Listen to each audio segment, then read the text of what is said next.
I opened Elevate Fitness in 2019, and in today's video, I want to give you the exact breakdown of what it cost me to get the doors open. I'm going to break this video down into 7 sections. Number 1, finding the building. Number 2, the lease. Number 3, the rent deposit.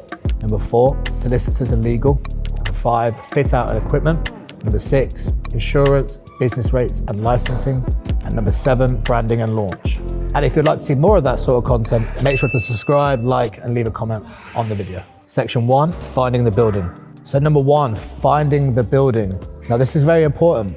You have to know what space you're looking for or what sort of size you're looking for. For me, it was very important to find a square room so I could utilize the space to its maximum capacity, which we achieved here. Location is very important. You don't want to live too far away from your gym because it is going to require you pretty much 24/7 in the very early days. Well, I say early days, probably the first 5 years. So for me, finding one in Bidford where I live was a great success. There was a couple of other elements to choosing this unit. The parking outside is fantastic.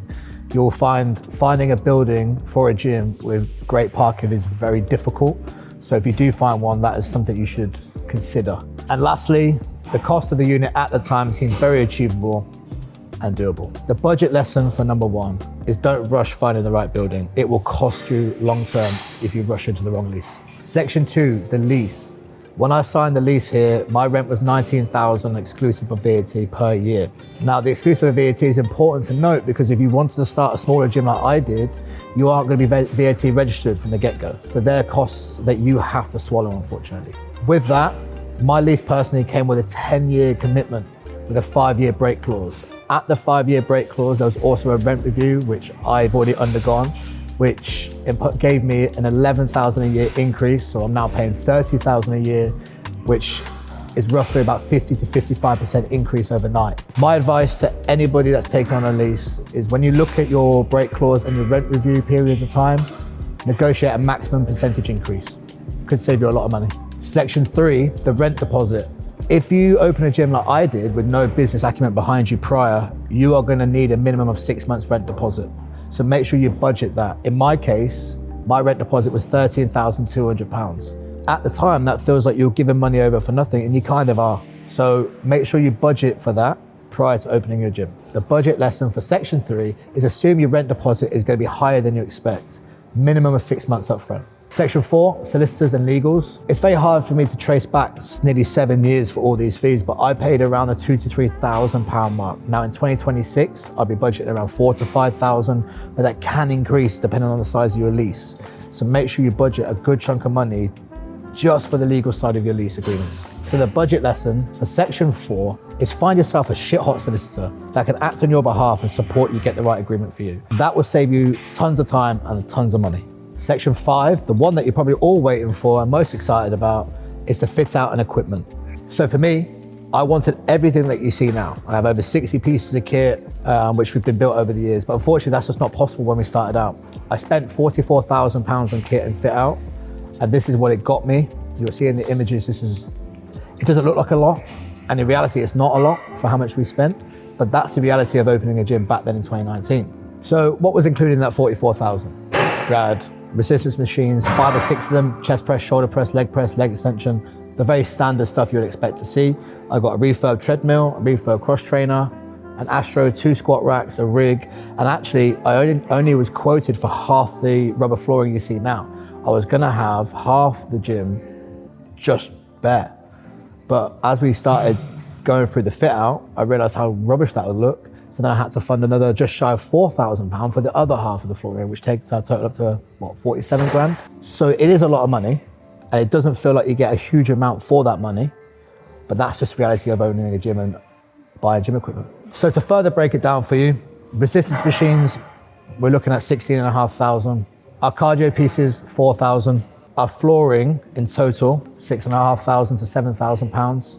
Our weight plates at the time, 4,700. And the dumbbells, 1,300. Now remember, that excludes all of VAT. Now bear in mind, this was in 2019. We're now in 2026. So you're looking at quite a large inflation in them prices. I'm just giving you what I paid back then. So the budget lesson for section 5 is, you don't need everything straight away. Start reasonable and build from there. You're in it for the long run anyway, so just take your time. Section 6, the boring stuff: insurance, utilities, business rates, and licensing.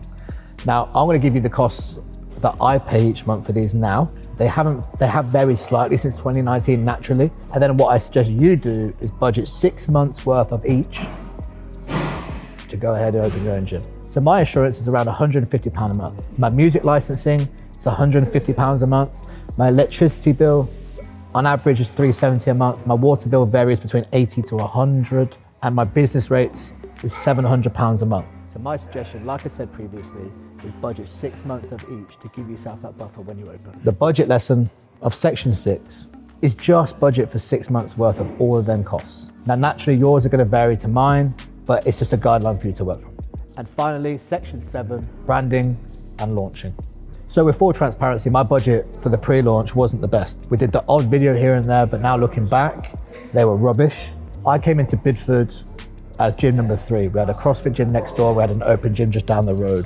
So I really should have planned better. And I did notice when I first opened, it took a long time to get people in the door. And then COVID hit, which now looking back gave me even more time to plan for a launch, because we launched 3 times in 1 year.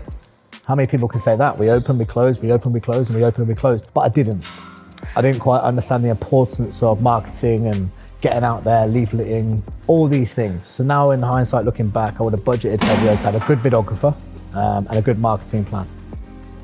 So the budget lesson for section 7 is do better than I did. I spent £550 on a sign outside, did minimal videos that are worth uploading. Just do better than that. So to wrap it all up, a total figure of around 62,000. Plus, you're probably going to want to add 10 grand on that for finishing touches. So you're looking at anywhere between 72 to 75,000 pounds. Now in 2026, that's probably going to be more like 100,000 pounds. So that's the minimum you're going to want to budget for a setup similar to what I had back then. What I'd do differently, there's a few things I'd do differently. Obviously, I'd do better marketing. I'd budget heavier for that. In fact, I'd prioritize that more than the equipment that I did, but that's why in hindsight, you just develop this knowledge as you go. So you are gonna make mistakes, but hopefully this video helps you not make as many mistakes as I did, or really understand the costs that it takes to open a gym. So if you made it this far to the video, firstly, thank you so much. We're on the road to 500 subscribers, and we've got so many more videos like this coming. So if you could like, comment, and subscribe and all that good stuff, we'd be very grateful. And if you're ever in the area, whether it be Bidford or anywhere in Warwickshire, please make sure to come visit Elevate Fitness. I'll be super happy to host you.